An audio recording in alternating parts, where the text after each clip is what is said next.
My name is Olivia Nelson. I recently turned 30. Today, I want to share with you the story of the major turning point in my life.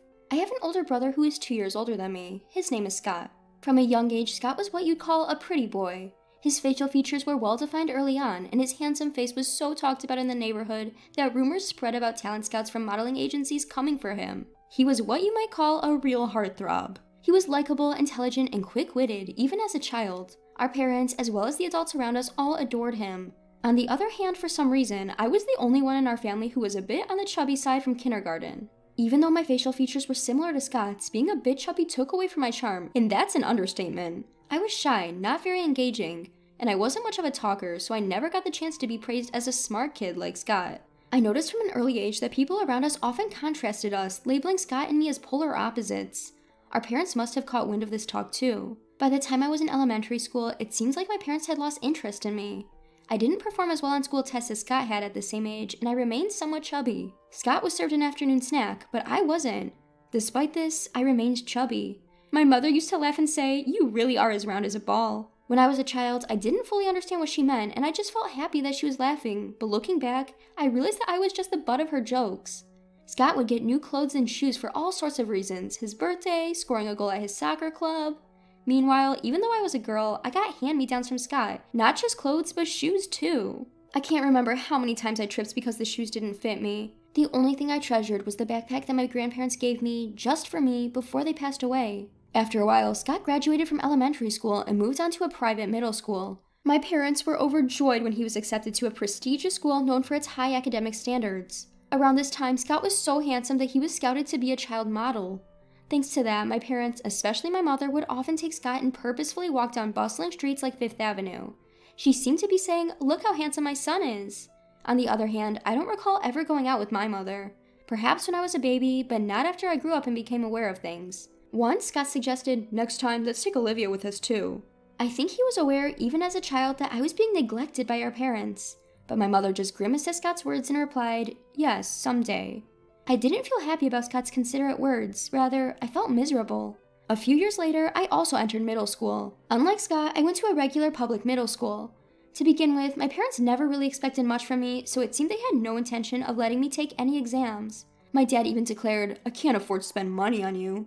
I didn't necessarily want to go to a private school, but being told such things from the start makes me feel like my life options are being limited. When I was little, I vaguely thought, is this how it is with sisters?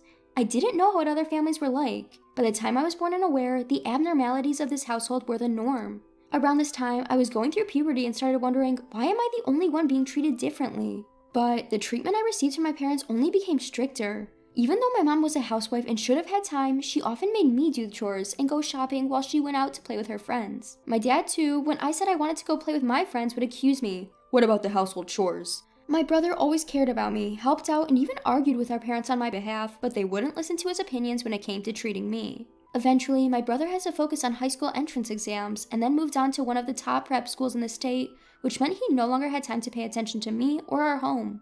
And that's when I truly started to understand what hell was like. The first incident was the no showing up in parent-teacher meeting.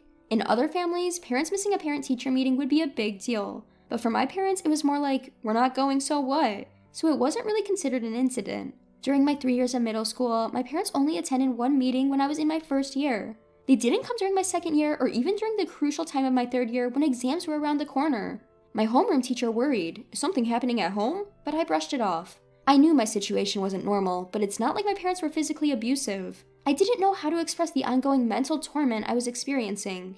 It felt embarrassing to talk about it, as if I was confessing I'm a child not cherished by her own parents. The incidents continued. The New Year's Eve abandonment. At the end of that year, my parents took my brother to my mom's hometown and left me behind. Up until the previous year, I was included, but that year they said, "You're a student preparing for exams, so stay at home and study." I guess studying was just a pretext. They probably just found me annoying. So I ended up spending New Year's Eve all by myself. I didn't want to ask my friends to hang out on such a day because it felt like saying, I'm a lonely kid who was left behind, so I stayed home not meeting anyone. I held back my painful feelings, watched the Grammys alone, turned into the New Year's Eve specials, and went to bed after shedding a few tears. It happened the next morning. Ding dong, ding dong! The doorbell rang incessantly, and I jumped out of bed. It was too early for my family to be back. I nervously checked who was on the doorbell camera. There stood my uncle and aunt from my mom's side. Shocked, I rushed to the door with my bed hair and asked, "What's happening?" "Olivia, leave this house. We've already discussed this with your mom. Don't worry, we'll take care of all the formalities," my uncle stated abruptly. "Wait, what do you mean?" I stammered, thrown off by his demeanor. I couldn't comprehend what he meant by leaving the house. "Olivia, if you don't mind, we want you to become our daughter. We don't have any children of our own, but ever since you were born, we've always thought of you as our daughter," my aunt said softly, tears welling in her eyes. I couldn't see the bigger picture then. Indeed, my aunt and uncle, who couldn't have children due to an illness, always doted on me whenever they visited.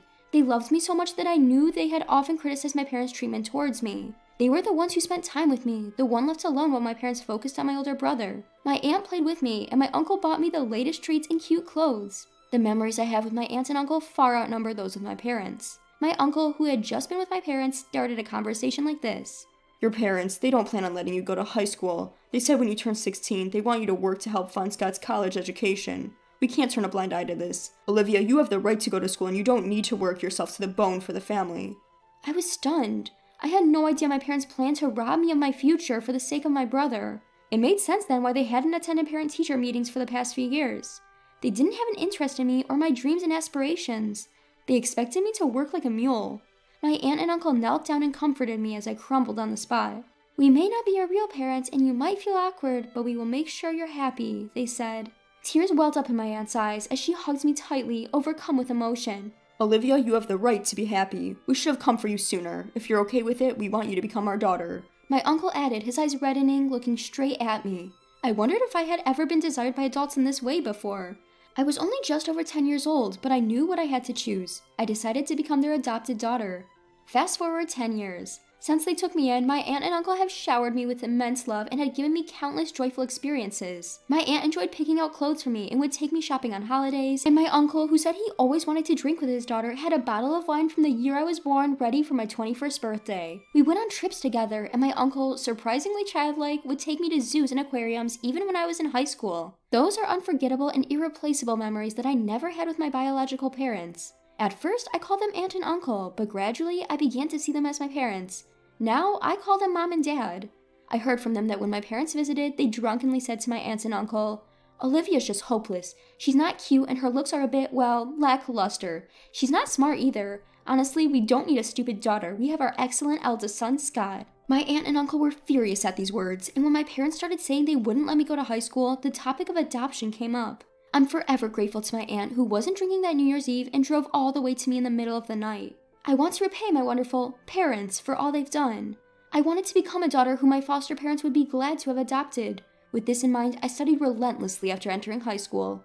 Truth be told, a lot was going on during my high school entrance exams, and I couldn't fully focus. Therefore, after starting high school, I decided to strive for a future that wouldn't embarrass my aunt and uncle, and set that as my goal. My hard work paid off, and I was able to enter a renowned public university. However, that was not enough to show my gratitude to my aunt and uncle. No, my dear parents. I want them to have an easy life in the future. With this in mind, I continued to study hard after entering college, obtained a weather forecaster license during my student years, and now I'm appearing on television as a weather forecaster. In addition, I wanted to make my aunts and uncle proud, so I worked hard on dieting and exercising, and now I have earned the nickname Beautiful Weather Forecaster. Looking back, I always resembled my brother in looks, so I had the potential to become a beauty too. My aunt and uncle always said that they were proud of me, but I feel that with this, I have become a daughter they can be genuinely proud of. I have so many things to repay and gratitude to express. I won't hold back my efforts. Just when I was thinking that, my biological parents suddenly appeared before me. "Olivia, oh, you've grown so much. You've become such a fine young lady." My parents, tears welling up in their eyes, clung to me.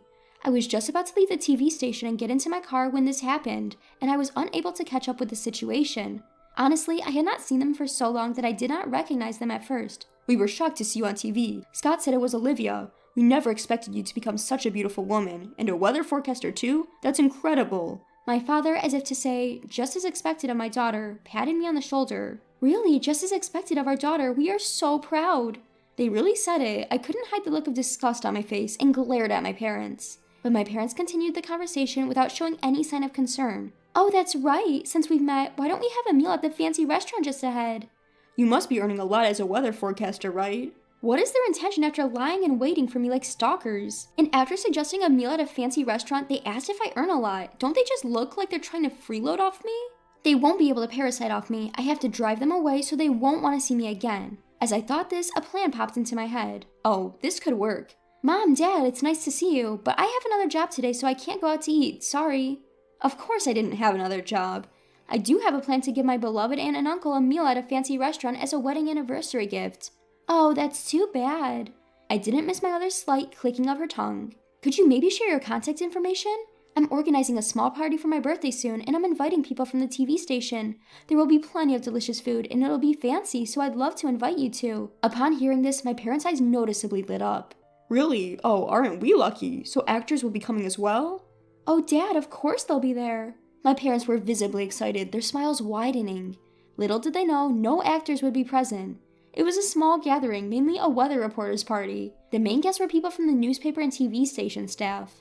At best, the most glamorous attendees would be the announcers and some TV personalities. Meeting my parents' expectant eyes, I simply smiled and said, "See you at the party," then left. A month later, as planned, I booked a venue and my birthday party took place. Despite being small, a good number of people gathered because, well, we rented a party venue. My parents arrived, arms waving, calling out, "Olivia!"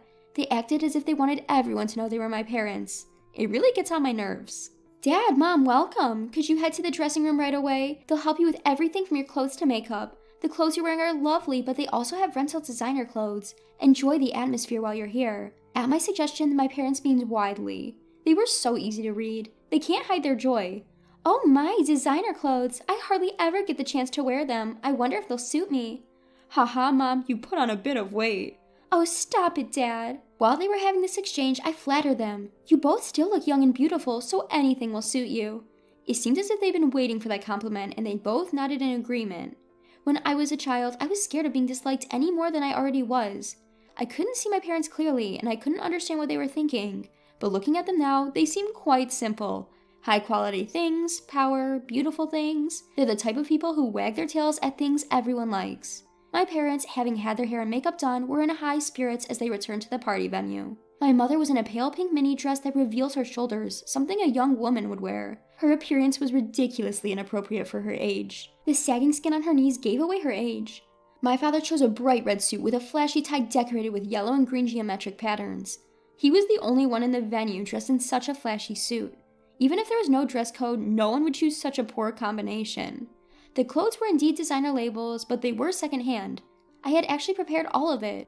I want my parents to wear these today. These clothes remind me of a family party we attended when I was young. When I said that, neither the makeup artist nor the costume staff questioned it. Of course, I have no memories of attending a party with these parents. A lie is a convenient thing. My parents, who believe without a doubt in designer labels, seemed more than happy as long as I repeatedly said it suited them. In the past old days, my parents would listen to anything my outstanding brother said as long as it wasn't about me. Now they are on the receiving end of such remarks, with the outstanding label now on me. After a while, the party started, and as today's star, it was my turn to give a speech. Before I went up on stage, I told my parents, "I have a message for both of you in my speech today, so make sure to listen carefully," and I held their hands. They looked at me with surprise and said, "What?" But they kept looking at me happily, even after I had gone up on stage. Thank you all for coming to my birthday party today. I would also like to thank everyone who helped organize this party," I began. At my words, my friends teased me, shouting, "You're so formal," and "You're not usually like this, are you?" Hearing this, I jokingly responded, "I'm just being myself," and turned towards my parents. "My parents are here today, right over there," I said, pointing in their direction. The lighting staff took the cue and spotlighted my parents. "Those are my brazen parents who had the audacity to appear on TV and even set an ambush for me, despite having abandoned me in my teenage years." A murmur rippled through the crowd at my statement. It was not surprising, as I had rarely discussed my past with anyone other than close friends. "What? Olivia, how could you say such a thing?" My mother jumped up while my father was left in stunned silence. Since I was about the age when I started kindergarten, those two constantly compared me to my high-performing older brother, Scott, and always favored him over me. I was the one who never got treats, had to wear Scott's hand-me-down clothes. Until I was in grade school, I still loved my parents despite all that. For a child, parents are everything. But during middle school, they started to impose household chores on me and finally declared they wouldn't let me go to high school. They wouldn't even attend parent-teacher conferences. That's when my caring uncle and aunt decided to adopt me. Saying this about myself feels odd, but usually I am quite cheerful. That's because my uncle and aunt have repeatedly told me with love that I am not a bad child. They allowed me to gain confidence and overcome my shyness, turning me into the positive person I am today. Therefore, it seemed my normally cheerful demeanor and my harsh background were a shocking contrast for the audience.